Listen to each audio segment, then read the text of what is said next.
Hello, Garland Nixon here, and we're going to talk about what's going on in Western politics right now and how screwed up it is. Let's talk.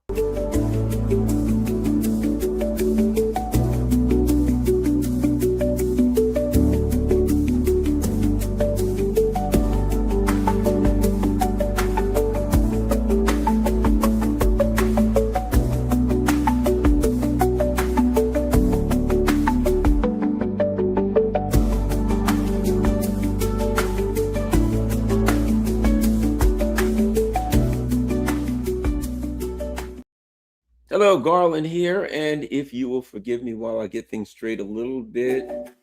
There we go. Just making sure I was up on Rockfin and Rumble and YouTube and all of those other great places. Sometimes it can be a little tough when you do everything by yourself to figure it all out.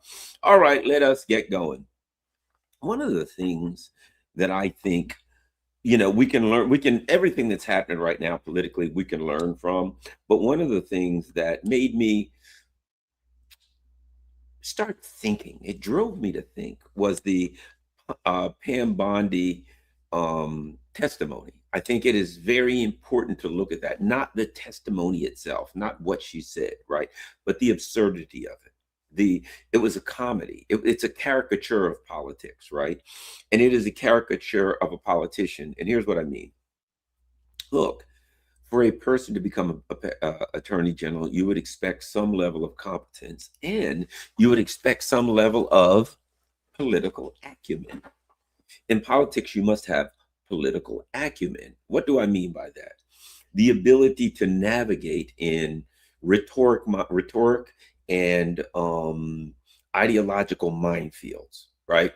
That if you're going to be a politician, if I'm running for president tomorrow, I know there's questions they're going to ask me that are going to be very, very difficult. And I have to be agile, and I have to have that talent, as it were, that ability to dance around these minefields, to know if you say this, that's going to explode. If you do this, that's going to explode.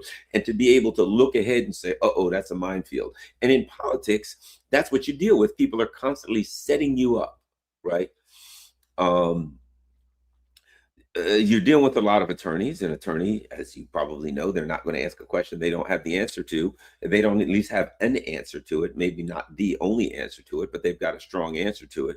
And so when you're asked questions, you have to be able to duck and dodge, and you have to be able to not answer the questions skillfully and artfully, right? That's the key. And that is a quality of politics that may be more important than even your ability to do your job. And sadly and unfortunately, in the US and the EU, the ability to execute the duties of your job as we understand them, as put forth in the layout of the system, is the last thing that that's like the very last skill that is required, that is evaluated by someone when they're assigning you to a position such as attorney general or anything. Look at Pete Hegseth. And I could go on and on. Look at Kaja Kallas. Look at Macron. Look at Starmer. All of these people are the same person. They're blatantly, and may I add, insultingly incompetent. Insultingly, so much so that it's almost as though the people, the political class, and the ruling elite are mocking us by putting people like that into power. When you put Kaja Kallas in power, you're mocking the people. We know her job is to walk around 24 hours a day, 7 days a week, and tell us how evil. Sorry about that. I got a call that I may need to answer. No. My point being that when you put it a person, I'll put it to you like this: it would be like the military saying, we're going to put Garland Nixon as commander of the Sixth Fleet. I wouldn't even begin to know what to do. I couldn't find my way around a ship. I know nothing about the systems of the ship. It would be a mockery of military for me to be put in charge of the Sixth Fleet. I know nothing about it. I know how not to make an idiot out of myself, so I'd get a bunch of people who do know what to do, and I'd shut up and let them do all the talking. I'd at least have enough intelligence to do that. Sadly, the people that we have now don't even have the ability to do that. But Now, they just put some stooge out there who doesn't know what they're doing. And now they've done that so much that we've got to the point that is stooges all the way down. That is in glaringly, frighteningly incompetent people in all levels of politics, of the political class in the West. And now we look at what happened with Pam Bondi. I mean, if you think about that, it's a perfect representative of a system that's devolved into absurdity. They asked her questions, and she knew going in kind of an idea what the questions were going to be, and she needed a what's the word, a plan. I'll just simplify it that, right? She needed a plan, and her plan had to be something that would be able to wiggle. It had to be agile. She didn't know exactly what was coming most likely, and so she needed a plan. I'm going to go in here, and here's the truth. I got to lie to these people, and I got to hide the truth because they are looking at the system. And in Congress, here's what you've got: a bunch of members of Congress who have to pretend.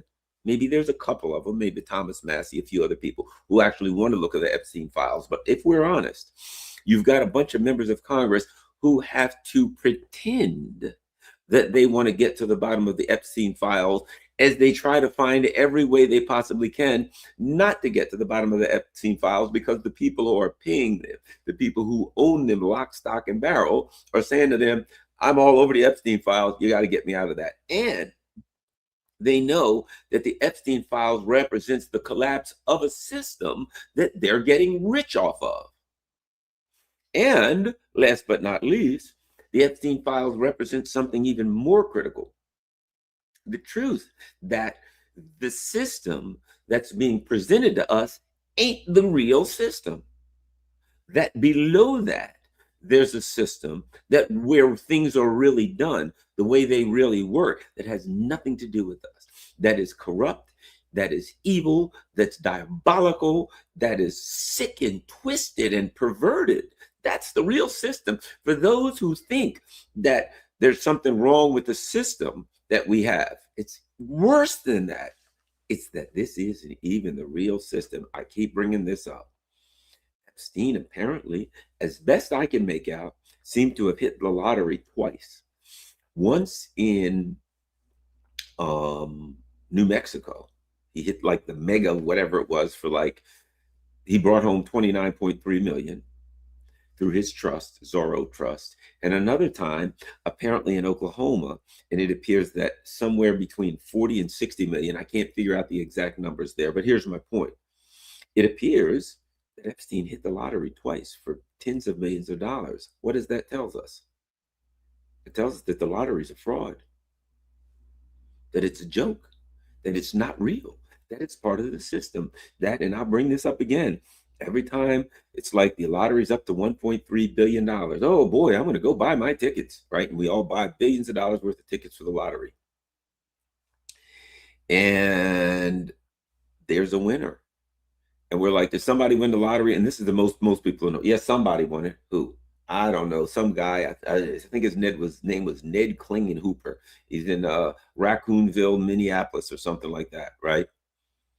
And nobody goes to search and see if there's really a Ned Klingenhooper in Raccoonville, Minneapolis. Most of us don't check anything. We just assume that somebody actually won the lottery, and that, I guess his name's Ned Klingenhooper or whatever it happens to be. We assume they're telling us the truth, that somebody won the lottery and that a ticket was turned in and somebody got all of this money. That's what we assume. But if this mega multi-million dollar lottery was won twice by Jeffrey Epstein in two different states, are we to believe that he drove through Oklahoma and bought the local five and dime, no, that was all a fraud. So at that point, we must assume, not even assume, we now know beyond a reasonable doubt to a moral certainty that the lottery is a fraud. And if you start looking into it and go deep, I bet if you start looking at who won the lottery, you'll probably find a lot of trusts.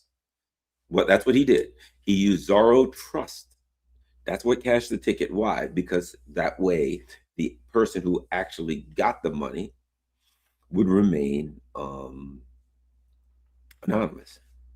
I bet you, if you start looking into lottery winners, you'll find that there's a lot of people that won the lottery and a trust came forward, and that trust hid the um, identity of the actual winner, which means a lot of these winners could be politicians, businessmen, Epstein style people, could be CIA operations where they use it to fund black operations. But the bottom line is this: it looks like to me, based on the Epstein files, that the lottery is just another financial and economic scam that the ruling elite use for money laundering. That's what it appears to me. We can assume, in the instance of at least two instances with Epstein, that the lottery was used by the ruling elite, by the political class, for money laundering to Jeffrey Epstein. And what was that money used for? We dare not even talk about it. It was so evil. But it was also used for lots of other things, not just, there is the salacious, demonic um, aspect of sexual perversions and other type of horrible things that they did. But there's also a strategic financial element, gigantic strategic financial element, and a strategic political element that involved, probably one of the things at the top of the list was providing favors for people in return for political or financial favors. And in some of the favors that you were providing, they were favors that the person wouldn't want to know that they were partaking of. So therefore, you had compromising information on that person. So you provide them these favors, whatever they may be. The person partakes of the favors. They give you what you want in return for the favors, but you also have video, audio, whatever of regarding these favors that you can use at a later at a later point, should you need to influence this person. Okay, so that's a big part of the system, which means what? Which means that all of this talk of democracy versus authoritarianism was and is absurd. Is it democracy if the people can vote someone in, which is another thing that we have to have great questions about whether we actually can vote someone in? I would make the argument that we probably can't, but not, and what they provide for us to vote in. I mean, they provide puppet A and puppet B, and you get to choose which puppet operates on their behalf. But so you can't really vote someone in. But here's my point: if we have these powerful networks whose entire job is to influence politicians, to influence business people, and to use those influences to further their political aspirations, right? And those political aspirations are the opposite, and I would say run counter to the political needs of the masses. Well, that's certainly not democracy, isn't it? If I vote Joe Blow in office because I want Joe Blow to provide better educations, and then you are getting compromising information and bribing Joe Blow because you want him to, instead of putting that money into the education system, you want him to put it into whatever system you want, be it military, whatever the case may be. If you're printing billions and trillions of dollars, if you influence the government to print trillions of dollars to bail you and your economic class out, and that's money, A, that should be used for the people, but B, probably shouldn't even be used at all because you're printing money that doesn't need to be printed on behalf of the people, and it creates inflation that's going to hurt the masses, right? Well, that has nothing to do with democracy. That's the opposite of democracy. So I'm saying this to say that, speaking of puppets, AOC gave a speech the other day in which she talked about the old democracy versus authoritarianism. That's not a conversation to be had anymore. The issue of democracy in the West is not a conversation to be had anymore. I didn't believe that we had it. I've said for a while, if you follow my channel, that we had the illusion of democracy, right? The illusion, nothing more. And now we don't have that illusion anymore. That's a good thing. I'd rather see what's coming at me rather than see a misrepresentation of what's coming at me.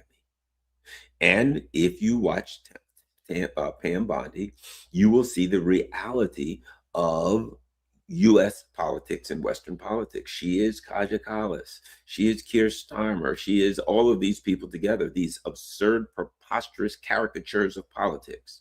I mean, if you think about it, what she did, I'll put it like this.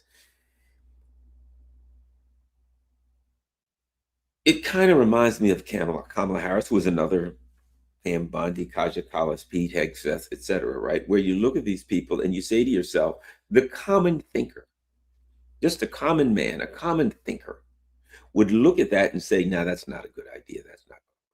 That's probably a bad idea. You're going in there. The people are upset. They're angry. They're now seeing evidence of terrible things that they find upsetting, that they find morally repugnant. And you're going to answer to Congress. And you know that members of Congress are going to grandstand. You know that they're going to take the moral high ground. But you also know that deep down inside, most of them want to hide the same things that you want to hide. But you got Thomas, you got a couple of them who are really going to come down on you. And you got some grandstanders in there. So you have to go in. You have to smile. You have to be the nice person. You have to present the image of one who is cooperating in every way and doing everything you can to cooperate. You got to go in there. Hi, you got to have, the kind of smile when you see these, what is the evangelical people, TV evangelists, when they're on TV saying, the Lord loves you. And if you send me just $25, the Lord will love you even more. And I've got a special blessing for you. Just send $50 and you'll get a special blessing. Right? You know that smile? You know that, hey, give me your money, sucker. Look, you got to have that. You got to come into Congress. Yeah, we're here to talk about the Epstein files. And the Lord will bless you for talking about the Epstein files. Praise the Lord. Can I get praise the Lord? Hallelujah. The Epstein files. That's what you got to do. But no, she wasn't smart enough to do that. Now, I know what you're going to say. Some are going to say, Garland, you often say, don't claim intellectual superiority to others. Here's what I mean when she wasn't smart enough to say. You're assuming that I mean intellectually intelligent. That ain't what I mean. There's a book called, was it Goldberg, whatever, called Emotional Intelligence. It is the ability to empathize, to read and understand the emotions of others, to understand how your actions, your expressions, your tone of voice can influence the emotions of others, right? Emotional intelligence, the ability to, you ever heard this? Read the room. So look around. These people are unhappy. Oh, these people are happy. Oh, this is going. Oh, that's going on. Right. To read the room and to figure out what is the right reaction in the context of the emotional situation you find yourself in. To be able to say, I'm going in here and I got to remain calm. Right? The quiet person wins. In every argument, and if you ever get in an argument with someone, understand this, the calm person wins the argument. Always, always. It's just no way about it. Why? Because the calm person is the person that's under control. The calm person doesn't need to throw cutting remarks. They're the adult in the room. They don't need to show that they're winning. They don't need to do anything. You're a jerk, Garland. You idiot. I hate you. Right? Okay. And in my heart, here's what I'm thinking. You got a right to hate me. And I respect you. Got the First Amendment. You can say you think I'm an idiot. And that's your opinion. And it doesn't really affect me. You're stupid and you're ugly, Garland. And you're a fool. And you don't know anything. Well, okay. If I remain calm, okay, I don't have to answer that. There was no question mark at the end of the sentence. That was a declarative statement. Garland, you're a jerk. Okay. Well, what? Well, I said you're a jerk. Okay, I heard you. What? Between you and I, why would I comment on somebody calling me a jerk? They got a right to think that. How does that affect me? How does that bother me? It doesn't. The quiet, calm, cool, collected person always wins the argument. They don't throw cutting remarks. They don't try to be slick and, oh, I'm going to win by shooting that in and shooting that. No, they just say, okay, what do you think? You know what? I don't really. That's your opinion, and I'm good with it. I'm all right if you want to think I'm a jerk. Let's go. Okay. Oh, you think you're so arrogant? I'm not answering that. It wasn't a question. It wasn't, do you think you're arrogant? It's, you think you're arrogant. You can think that if you want to. What do I care? I'm not answering that. Okay. The quiet person wins. So if Pam Bondi had half a brain, which apparently she has about half a brain, emotionally speaking, intellectually, she may be, as they say in the street, book smart.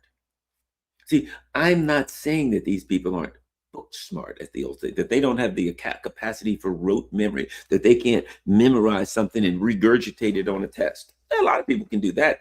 I've had people that have worked for me in my day who had master's degrees and all PhDs that I didn't have in things that I didn't know well. But that doesn't mean they were intellectually or overall smarter or less smarter than me. It simply means that they had an area in a particular specialty. You know, the system that we have always values a specialty. You're really, really good at this. The problem with being really, really good at this is if AI or anything comes along and this that you do is not valued anymore, then you're not needed, right? As opposed to a person who does more of a broad perspective of things and does a lot of different things well, right? What is it? Jack of all trades. Well, but we need to get rid of the master of none part, right? But my point being, so Bondi comes in. I'm not saying she's intellectually inferior to me or anyone else. I'm saying that emotionally, and that's where she screwed herself. She got emotional. And the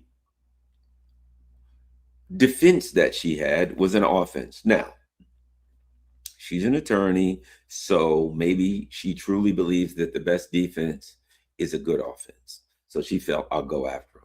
But she had no emotion, no capacity to emotionally connect with the masses. Complete, what's the word I'm looking for? She's one of the ruling class, the privileged class.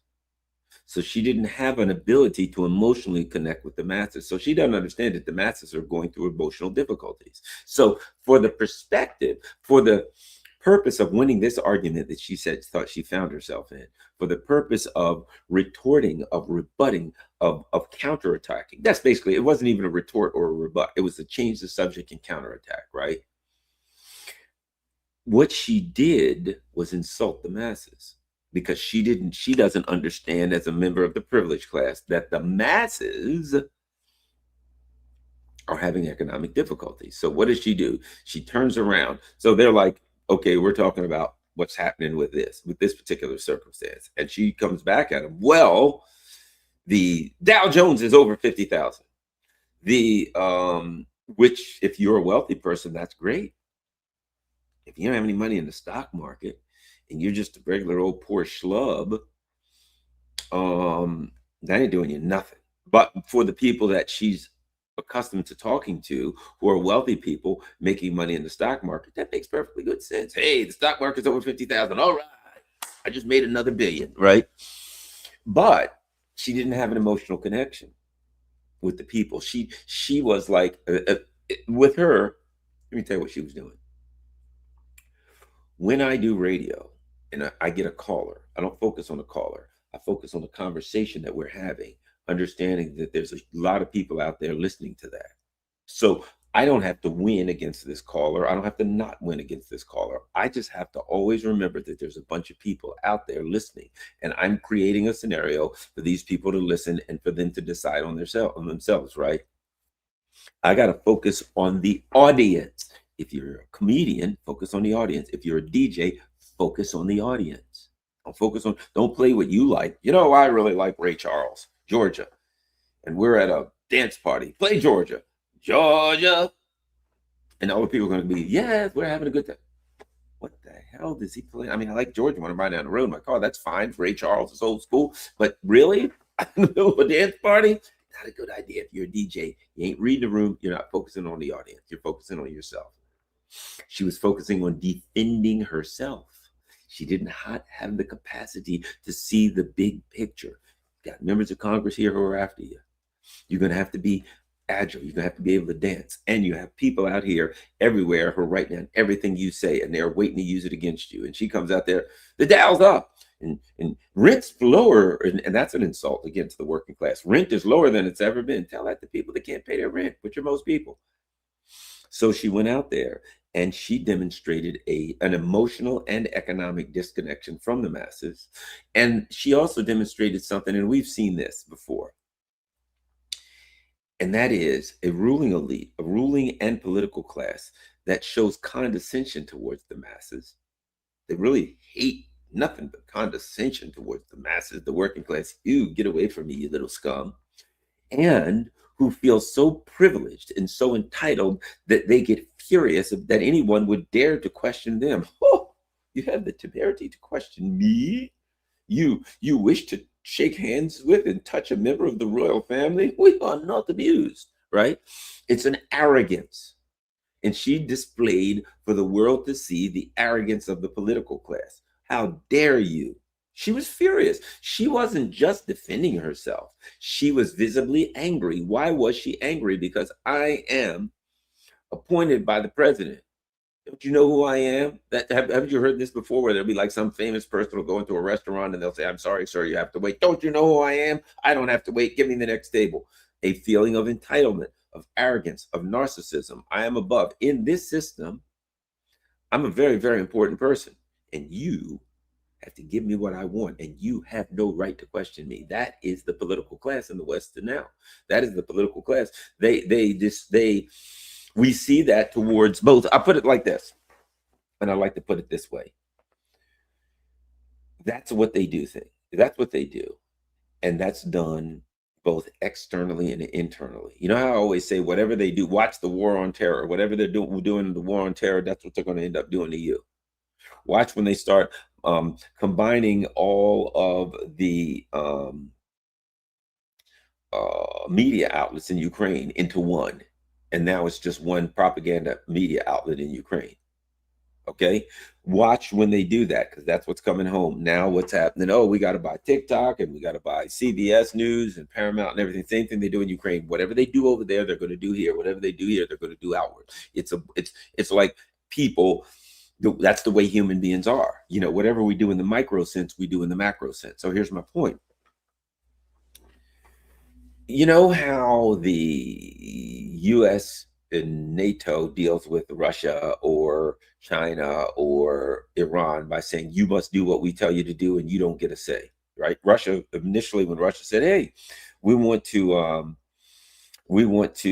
have a discussion about mutual security issues. This was December of 2021. And NATO's answer was, Russia doesn't get a say. The US State Department said that ain't even a starting point.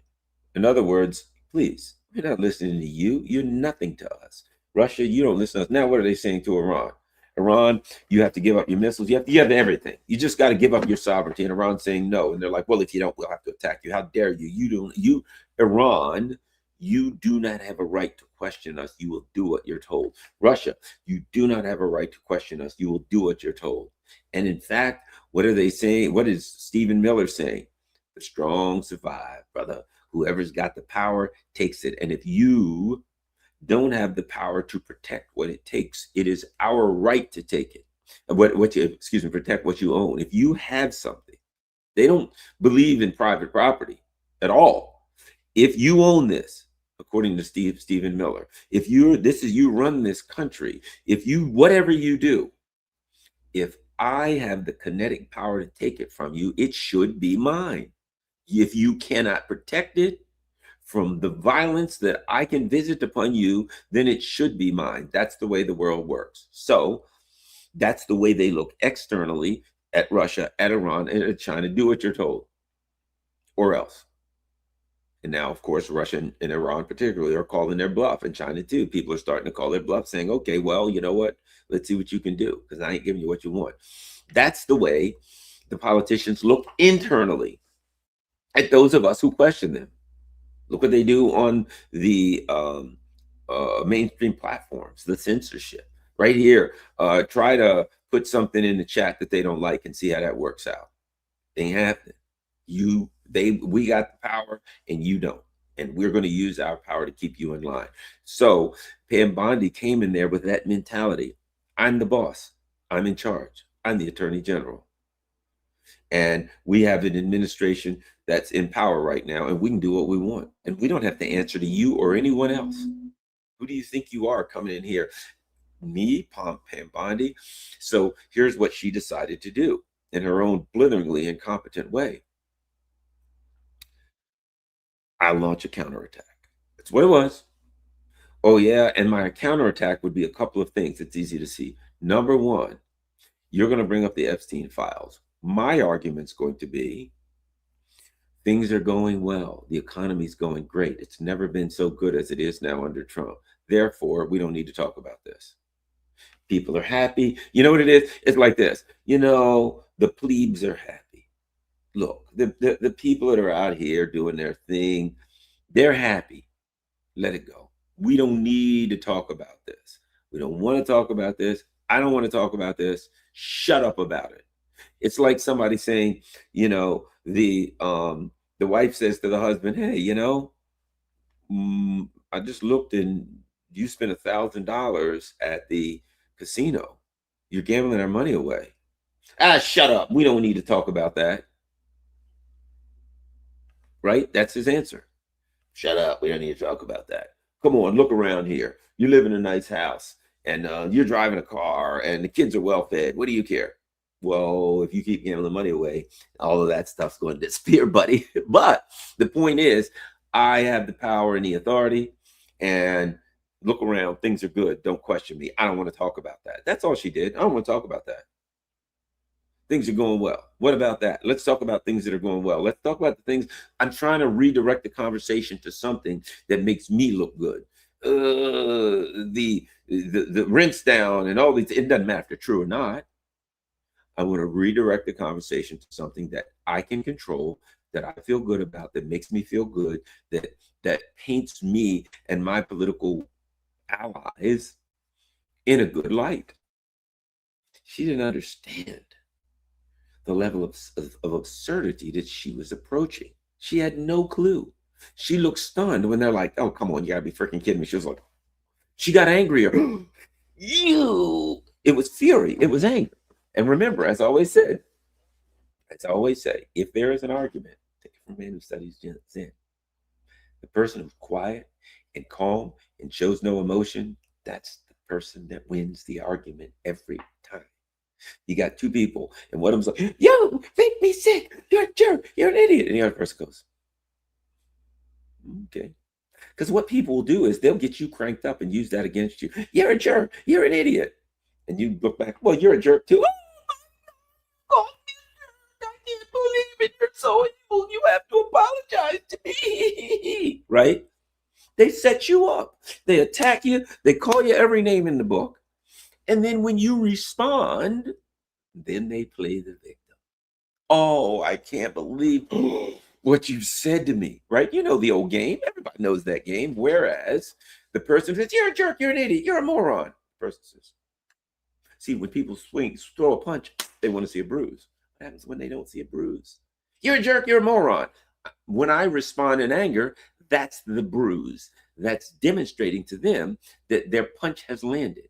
What happens if you slip the punch right by you? Right by it. They can't touch it, just whiffs everything they spit. They're wearing themselves out, but they can't lay a glove on you, right? That is simply by saying, I understand how you feel. Oh, so you're mocking me, huh? I understand. Whatever, doesn't matter. Doesn't matter what you say, because they can't touch you. They can't lay a glove on you. Then they want you to slow. Well, I guess you're a jerk too. Yeah, you've lost because you haven't maintained your cool. You just say, mm-hmm.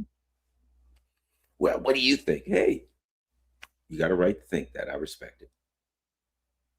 Because if you're in an argument, arguments are by definition, they're not rational. So, as in the words of,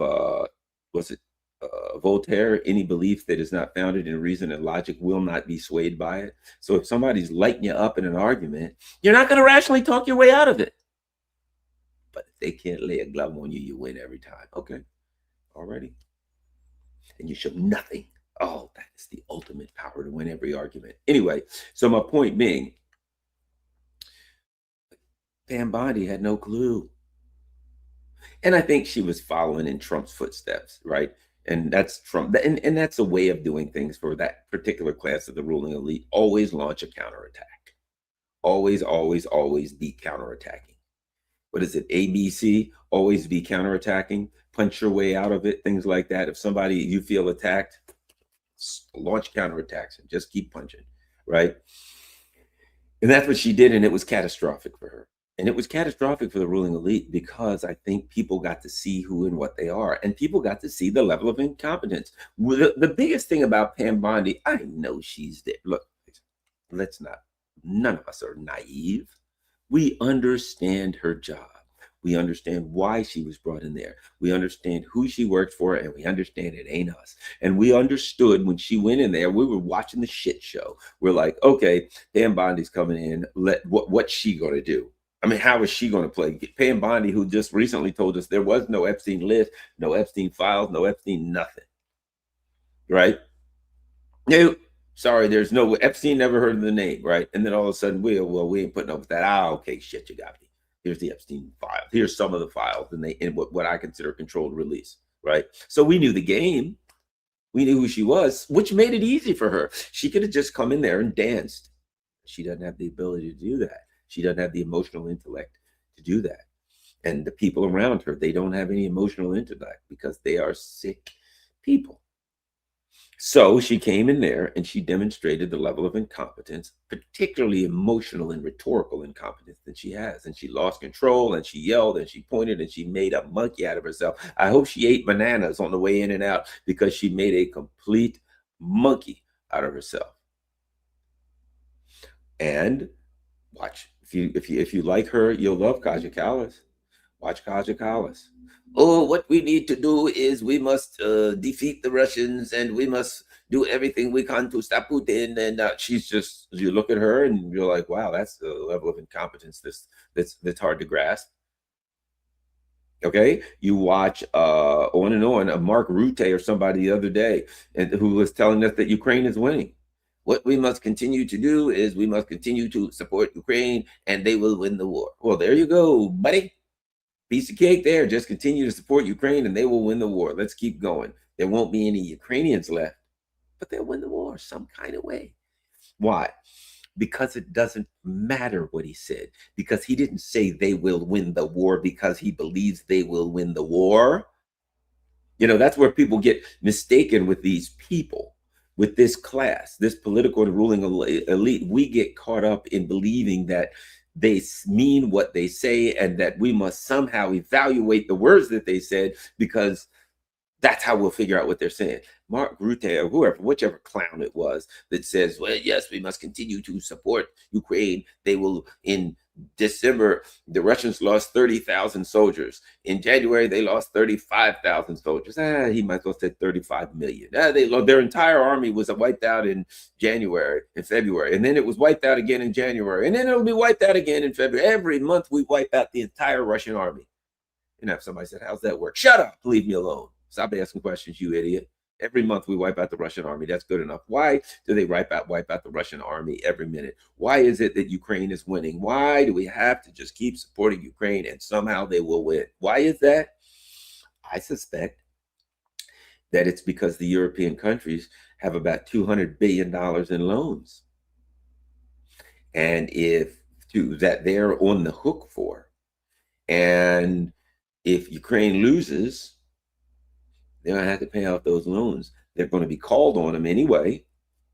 And they don't have the money to do it, which may mean economic collapse. They're like loans to the IMF, a couple $100 billion. Where are these broke countries going to come up? They'd have to print it, and they can't really do that. So the problem is not that Ukraine is winning, that he believes it. and they have to just complete the, and that the Russians lost 300 trillion million thousand million soldiers in December, and another 400 billion in soldiers they lost in January. That ain't the issue, that he believes that or he doesn't believe that. The issue is he has to say that because they can't afford to pay off $200 billion worth of loans to like the IMF and the World Bank and everybody else that Europe has guaranteed. That's all it is. So what does he care? So when Pam Bondi came in there, do you think she was really joyous about the stock market? Hooray! Or rent prices? Oh, they're down low, which they're not. Do you think her conversation had anything to do with that? No, it didn't. It was basically, shut up, please stop, leave me alone. I can't talk about this. And I can't say that, so I'll try to launch a counterattack. And when the Europeans say Ukraine, what they're really, if you think about what they're really saying about Ukraine is this: my God, Ukraine's getting torn to shreds. The Ukrainians are just getting wiped out like cannon fodder. Most of the country is in darkness. They're freezing their butt off. They don't have water and sewage. It's a humanitarian catastrophe. We've got a disaster on our hands, and we don't have any money or any military wherewithal to do anything to stop this. But we can't afford to pay these $200 billion in loans. So who cares? Let the doggone Ukrainians do what they're going to do. They are military and economic cannon fodder. And right now, the entire Europe, all of the European people are economic cannon fodder, might I add also, because they've allowed Europe to crash and they're allowing Europe to crash. And they're doing this because I think a big part of it is economics. They can't pay off those $200 billion worth of loans if this thing ends. They can't afford for the Ukraine war to end because they are on the hook for hundreds of billions of dollars in loans that they have guaranteed over and over and over, as that money has went to, quote, Ukraine, and it has been laundered out and stolen by many of them themselves. So to some extent, this was a money laundering operation where they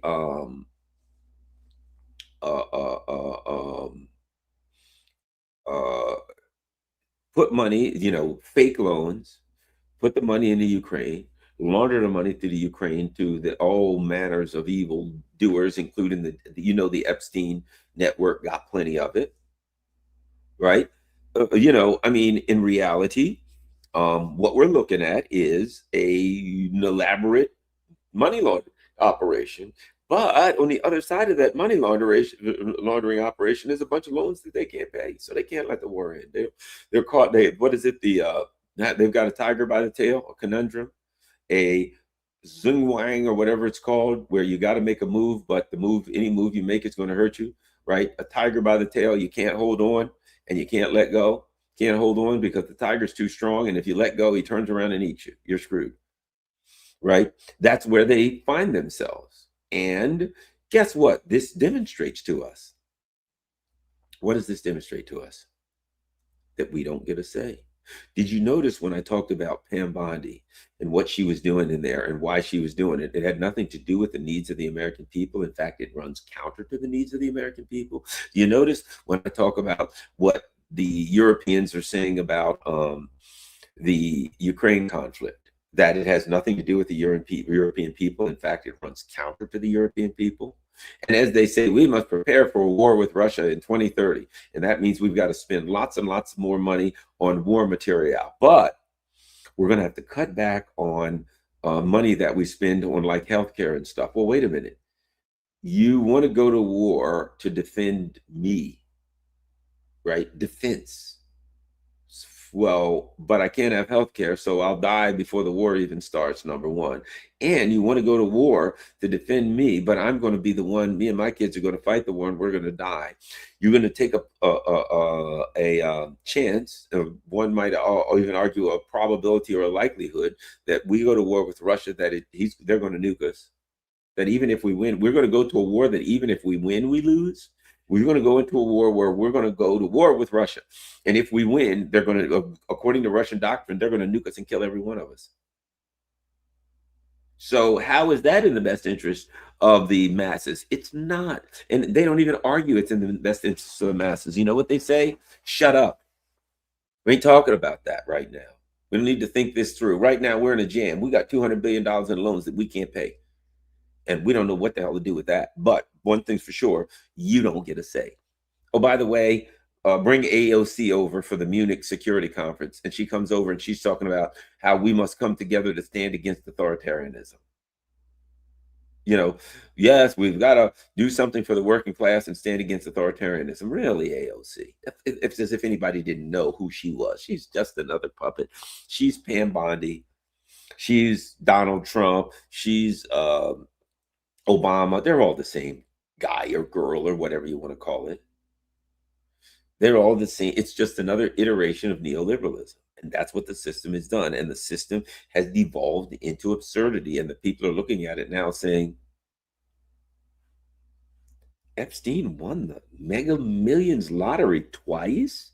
And I'm supposed to think that this is a legitimate system. I'm supposed to go buy a lottery ticket now thinking that I got the chance. Who the hell buys lottery tickets when they find out that Epstein won the lottery twice for like $50 million or more? 50, 60 million he cashed in. You got to say to yourself, wow. And if the lottery's crooked, what else is crooked? It's all crooked. It's just, this is the system we're in, and it's not your system, and you don't get the benefit from it. So the question is, how do you participate in that system?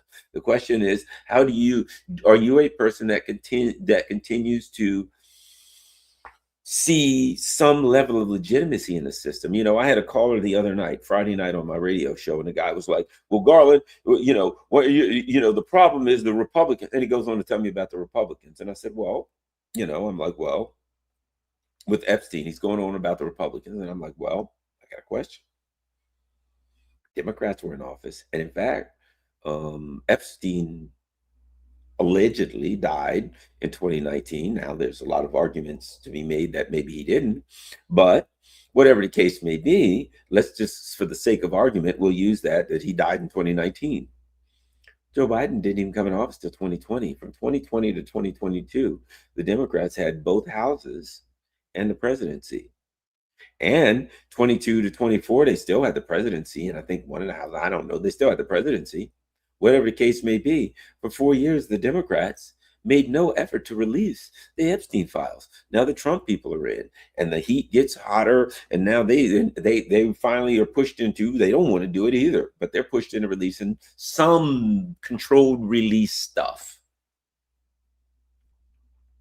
And you're going to argue that it's the Republicans, the Democrats could have released everything, but they didn't. So I don't see this as a Democratic Republican problem. And what he said made no sense. Well, let's stay in the here and now. You're always going to go, let's stay in the here and now. Whatever. Doesn't matter to me what you say. Stay in the here and now means nothing to me. All I know is it ain't. And I told him, I said, you're a Democrat. I'm not. I'm an independent. I can't stand the Democrats or the Republicans. And I think they're both the problem. But if you got a right to see this as, oh, the only problem is the Republicans, fine, go right ahead. If you think, Sid, let me know how that works for you. But I don't see the world through that lens. And now we're looking, all you have to do is go through, well, gee, Mark Carney is the head is the Canadian Prime Minister, and Mark Carney is the former chief, CEO, whatever you want to call it, of the Bank of England, former chief or CEO, whatever you want to call it, for the Bank of Canada, right? You've got a Macron who worked for both Goldman Sachs and the Rothschild Bank. Wow, he's just like Epstein, huh? I represent the Rothschilds. You've got Meritz, who worked at a law firm that specialized in mergers and acquisitions. And then he went to work for BlackRock. You got the same guy everywhere. You got the same person over and over again. And I'll say this. One of the things, and this is not even a comment on people's sexual proclivities. No, this is a comment on compromising information. One of the things that we found out recently is that there's a lot of people who are compromised sexually, right? They find out a person's gay and they're in the closet and they hold that over their head. They find out that a person's a pedophile. They indulge them in that area. They hold it in their head. They find out anything that a person would be embarrassed about, and they could be infidelity, whatever the case may be, related to sexual activities, and they hold it over their head. And one may look at Macron and say, hey, this guy could possibly have something in the area of, regarding the questions about his significant other.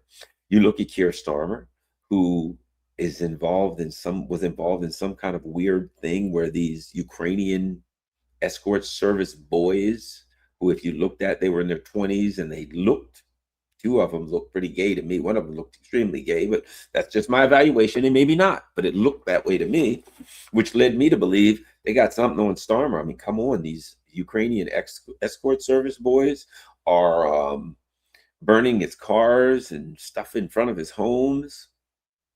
So my point is that I think there's compromising information here of a sexual nature on some of these people. You've got a bunch of bankers. You got the same guy over and over again. They get people who work in their circles, who work for them, and even then they get compromising information on these people. Think about this. You might have heard this, every accusation is a confession. What did they say about Donald Trump in the Russiagate? They said that he was involved in some sexual activity with prostitutes and golden showers, and they were holding this sexual activity over his head to compromise him, right? What they were telling on themselves. What they were saying is, this is what we do all the time. Hey, the Russians are doing it too. I ain't saying the Russians do or don't do. I don't know. Maybe they do, maybe they don't. But I don't suspect that it's the Russians that have compromising sexual stuff over Trump. There's stuff coming out now that apparently there was stuff in the Epstein files about Donald Trump having some assistant who was, you might have saw, I forgot her name. But that they assigned some assistant to her. I think Bannon and Epstein were talking to Trump. She was a good looking lady. And what they were basically saying was that Trump was assigned this assistant to have sex with. It's quite possible. One might argue likely. People are looking at his wife, Melania, and they're saying, wow, there was a lot of very devious activities going on in Eastern Europe with the Epstein network and other networks that were trafficking children, prostitution, drugs, things of that nature, right? Let's not forget, what was Hunter Biden always involved with? Eastern European prostitution, right? They used to say Russian, but there was Ukrainian, Eastern European prostitutes, Eastern European sexual activity and drugs, right? We found out through the Epstein files, apparently Melania was contacting Ghislaine Maxwell, I guess via email or something else, before she was married to Trump. So one could look at that and say it is possible. Now, we know that one of the things that, or at least it's highly suspected that one of the things that Epstein did was he provided brides, a trophy wife. You want a trophy wife? You call Epstein. Hey, I need a trophy wife. Okay, I got this beautiful Eastern European women are beautiful. Okay, we got one. There's Melania doing sexually explicit modeling, right? So you need someone, I'll make a call. Trump, where was Ivanka from? Wasn't she from Eastern Europe? You call, hey, Ivanka, it's time to replace Ivanka, time to replace the old models, getting a little rusty. All right, we got one. How's the name Melania sound? Sounds good to me. Good enough. And, I'm not saying that's what happened, but I'm saying you have to suspect, based on what we're learning now, that is at least a possibility. I'm not saying it is for real, but you have to suspect that it is at minimum a possibility. One might argue a probability based on the things that we're learning. So that's where we are now. And when you learn that, you learn that the whole system is corrupt. And I got to add one other thing. Donald Trump, all of the things that he said he was going to go after.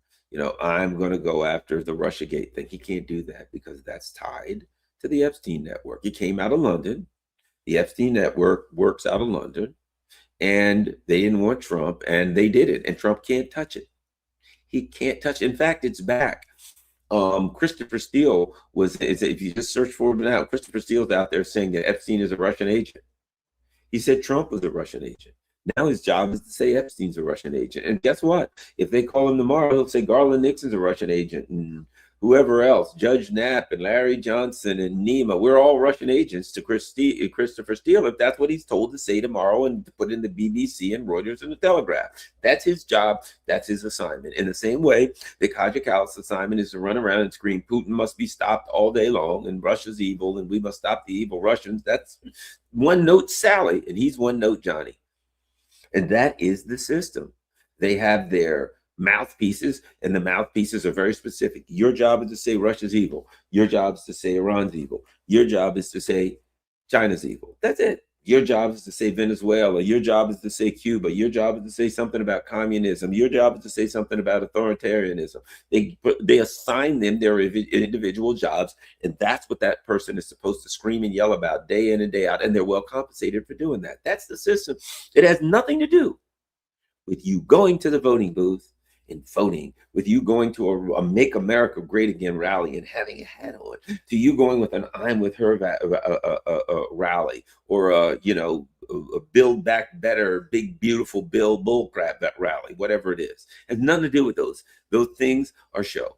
Those things are to look good. Those things are to keep your mouth shut and to keep you thinking and believing that you have some input, that they're listening to you, that they're responding to you in any way, and they are not in any way responding to you. They don't care what you have to say. You are nothing but an annoyance because you have the unmitigated gall. You have, first of all, that you even have the effrontery to exist, but then you have the gall to expect that you want a piece of their pie. They're like, we print this money. It's ours. Look, they right in front of your face what they're doing.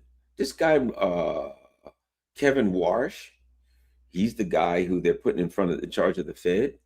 He's directly tied to Epstein. His father-in-law is Ron Lauder from the Estee Lauder billionaire fortunes. And the guy was one of the original founders. He was with, what was it called? The Mega Group. Who was in the Mega Group? Leon Black, who just apparently was outed for wanting to torture young girls. Lex Wexner, who was just outed. For those of you who were unlike me, I think most of you already knew that Lex Wexner, the owner of The Limited and of Victoria's Secret, that Lex Wexner was named as a co-conspirator with Jeffrey Epstein. Ronald Lauder was a member of the Mega Group with him. Right? This is a Mossad. This is a Zionist. This is a multinational globalist billionaire organization, Zionist organization.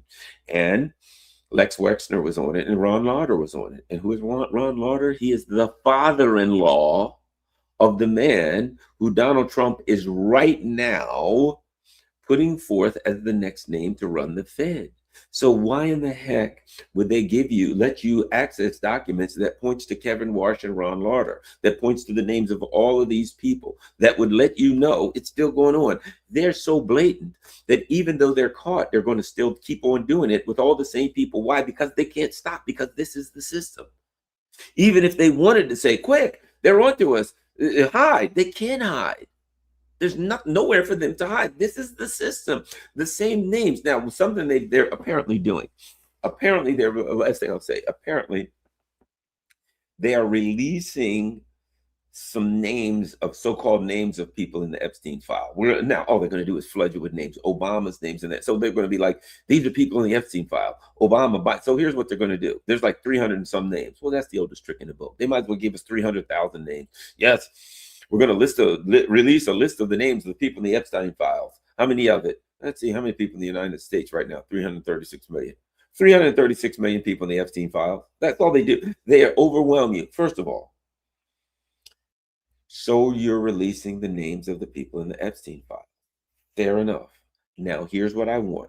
Where Obama's name is mentioned in the Epstein files, I'd like to see every email, every place that it is. Great. Biden, every email, every place that it is mentioned in the Epstein files. So don't just show me that it's mentioned in the Epstein files without context. I could look on that list and say, holy crap, my name's on it. Garland Nixon is mentioned in the Epstein files. And these lowbrow people online would go, oh my God, Garland's in the Epstein files. He's a pedo. He's a psychotic man.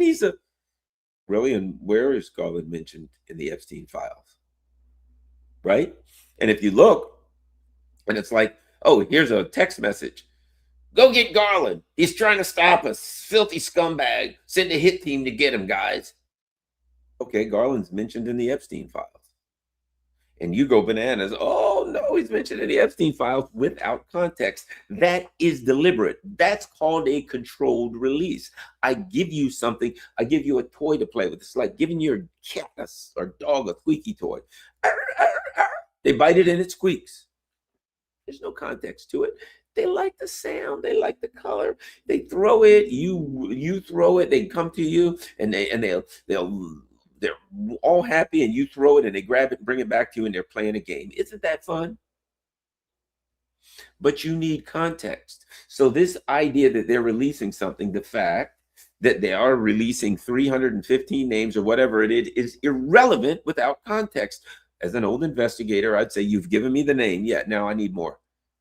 So the names in the files. What do I care? Epstein could have wrote, I hate Garland Nixon, or he could have wrote, I love Garland Nixon, or could have wrote, Garland Nixon is our pimp. He's going to bring all the prostitutes from Maryland.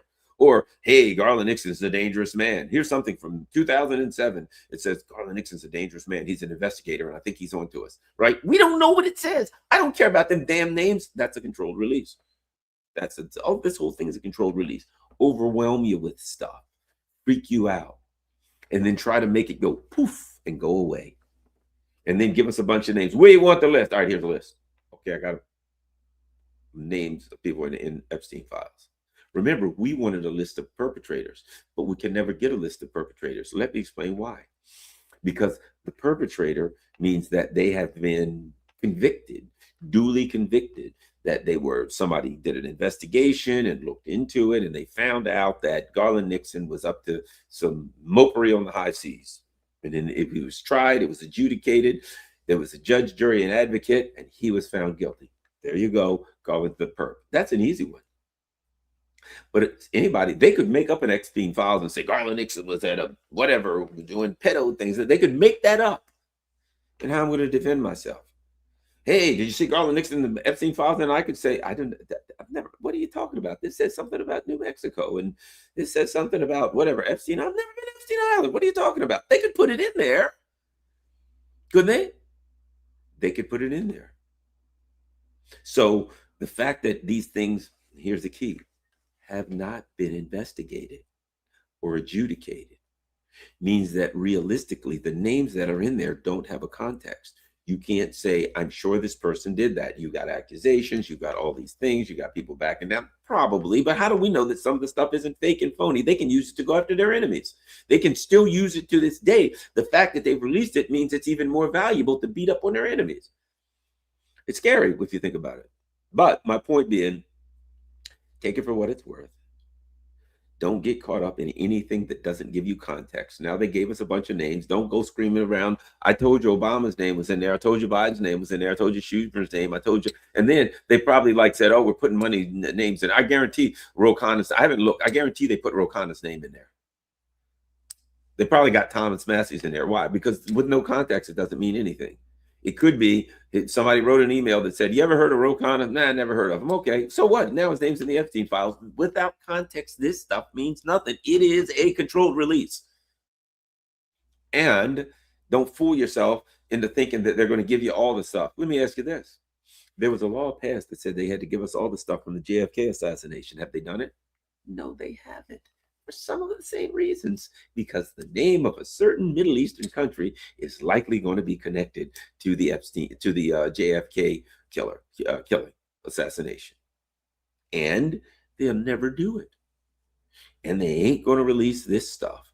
But it's up to us now to recognize what we have in this system and to say, you know what, I'm not playing this game anymore. I'm not going to pretend anymore. I'm not going to pretend all is well. Here's reality. This is what it is. But don't ask me every 2 years to come out and vote for these clowns. You know who I'm going to vote for? I'm going to vote personally, like I always have. I'm going to vote for the person they don't want me to vote for. Whoever it is, they don't want. You've got, if you're in the here, you know they're going to steal the vote anyway. So go out and say, gee, who's the last person they want me to vote for? That's what I'm voting for. That's the best you can do. just say, I'm not going to comply. I'm not going to go along with the things they want. When they go to these political rallies, let the stooges go to these political rallies. Make America great again. Build back better, camera, whatever. And don't break your neck trying to convince people who are so inured to the system that they identify their very psyche with it. It's all the Republicans. Oh, that means the Democrats are great people. That's just wonderful. All right. Thanks a lot, everybody. Certainly appreciate everybody coming here on a Sunday afternoon. Once again, I want to thank my Patreon, PayPal, Buy Me a Coffee people. All of those are great ways. If you can contribute to the channel, that's highly appreciated. And thanks for those who do. And of course, as you know, for those who want to use snail mail and send mail, there's my P.O. box. So you can use snail mail if you want to mail a contribution, if you want to mail a card, if you want to mail a gift, ties, people mail all kind of crazy stuff, whatever you want. I don't really care. Write something down. It's up to you. But there's my P.O. box if you want to mail something to me. And make sure you share this on all your social media platforms. Make sure you go over and follow me on Rumble and Rockfin and stuff like that. Telegram, you name it. Have a great day. I'm out.